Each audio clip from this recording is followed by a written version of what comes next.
And welcome back to QLF. It's your boy Calabash. Boy, B Mac here. And we are covering Ninja Kamui again, guys. We're looking at, what is it, episode 11? Kind of a recap of everything up to that point. It's been a mixture of a recap of episode 11 and highlighting your boy Zai, man. Yo, Zai. Guys, if you guys have been watching, Zai's been we've been kind of like spotlighting Zai a little bit. So we're going to be talking a lot about him in this episode and just highlighting the hand-to-hand combat, like just magnificence that was, it was like a symphony orchestra. Magnificent.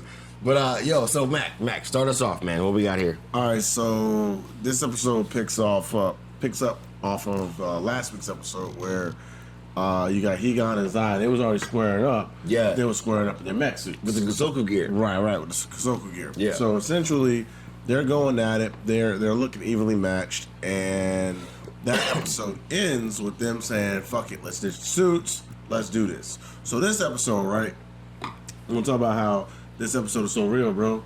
No intro, no outro, just right to the head. Right to the head. Right to the head. And when I say this is probably like, first shout out, you know what I'm saying, Sung-Woo Park, the dude who directed it, because he also did JJK. JJK. You guys already know how I feel about JJK. So, the fight choreography in this, yeah. when I tell you, like, as the camera rotates, as you can see them mixing it up, the emotion, like, because like there's parts where like they're fighting and it's almost like it turns into first person shooter mode. First person shooter mode. See it from that and then it reflects. It even shows. You even see like the fear in the person's eyes before a punch hits them. Like the way they drew it, like it was really, really nice. But I can, as an anime watcher since I was like a little kid, like I see the way that the artists have like inclined in their intensity and like in the different ways they want to make us see things. You know what I'm saying? Like, I like that. Some research that I was doing, what you got video, man. So basically, they're saying it was done intentionally. Like, they had a slow burn and they wanted to save this fight for now. So they were because let's just be honest, like real shit. The last 3 episodes been real mediocre. Okay, they were kind of fillers. Like where we were like, come on, Ninja Kamui, come on. We get spoiler, but we get Emma's death. Yeah, we get. Is that a spoiler? I mean, it's happened already. We're in episode 11. If you haven't seen it at this point, then I mean, your spoiler card and there's an expiration date on those. So the only thing we really haven't covered is we had Lil's fight with Higan. Yeah. And then we had dude. Box Fade. We had Big D. He fought him. He had a fight with him. And but I mean, he got faded pretty quickly though. Like Big D, like he really didn't put up much of a fight. Those like episodes, like I said, were kind of ranking. Wanted to die almost. I feel like right. It was kind of weird. You had the slow mediocre burn, and then all of a sudden.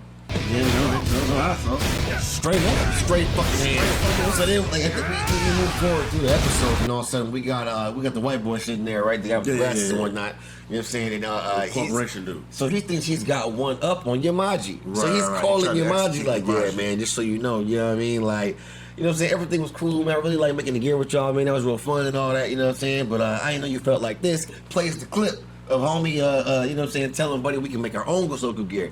Now, I personally don't feel like there's anything wrong with them wanting to manufacture their own gear. I don't feel like that is a slap in the face to that dude, but I guess he took it that way and wanted to kill Yamaji over it. Well, I mean, he took it that way because they hired him to make some cool gear. That's cool. Like, I mean, so we can't make our own gear now? No, I'm not saying because you made some cool gear. You can't, but think of it as a business. Like, okay, so think of it like you Bill Gates and all you do is Windows, all right? And now all of a sudden you talking about, hey, bro, real talk, I think I'm kind of start doing some Sony type shit. You'd be mad. You'd be like, hold on, Playboy, like, but I think that what the guy failed to realize is that the ninjas were assigned to protect you. Right. So if you want to start a war, none of the guys you have are gonna beat those ninjas. You got dudes in suits. Niggas got button ups on, dog.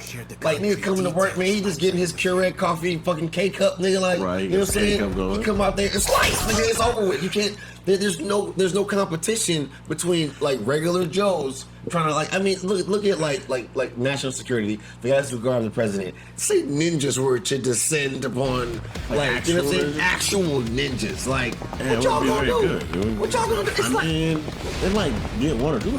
I mean, but I feel like the way ninjas move, like they gonna cut your lights first. Either way, this is gonna go left. So all we're saying is the shit went hammer. He tried to kill Yamaji. Yamaji showed up with the what, you know what I'm saying, with the what for, right? So he gets White Boy on the run.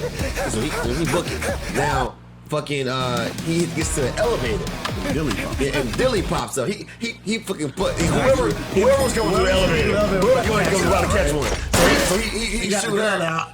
Yo, she put her hand over the gun and blows a hole in her hand and doesn't shit. even react. Yeah, bro, she's emotionless, and she says, if I wanted to kill you, you'd already be dead, dog. Like, right. You know what I'm saying? Like, what are you talking about?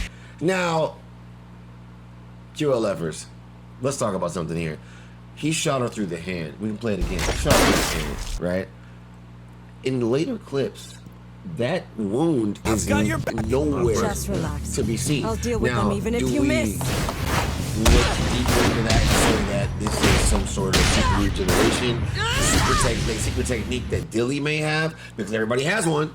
You know what I'm saying? So I'm gonna lean toward more like lazy artistry. Lazy artistry. And somebody forgot to put the hole in her hand. Draw the wound. What happened to the hole in your hand? We got cooler shit happening right now. It was the same hand to choke this nigga out later and throw him through the window. Yeah. Like, so now I also think that we also think that Dilly and the white boy probably are kind of like sweet on each other a little bit. Possibly. You know what I'm saying? Because like he tells little stupid ass corny jokes, and she likes him. Like she smiles at him and shit. Yeah, like she finds him amusing. She finds him amusing. So I feel like there was like, and she kind of even stepped to Yamaji for a man's in them. You see, my man. You know what I'm saying? She's like, look, basically, first off, Yamaji pulled up and was like, "Oh, so we got another traitor." And another she was traitor. Like, well, actually, you hired me to protect him. Yeah, you said that. He said, "All right, well, cool."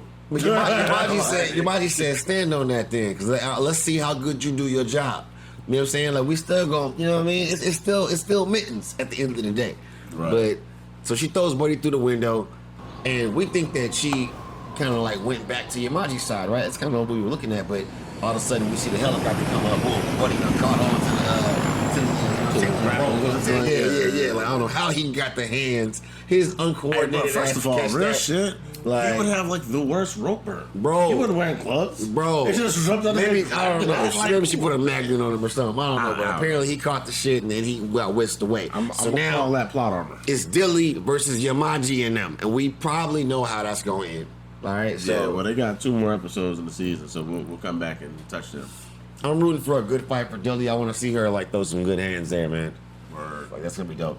But what else you got, Mac? Anything else? I mean, we kind of said we was gonna skip over Mike's part because it wasn't really that. My nigga Mike. It wasn't really that drawn. So anyway, basically, they're trying to hack into Emma's tech.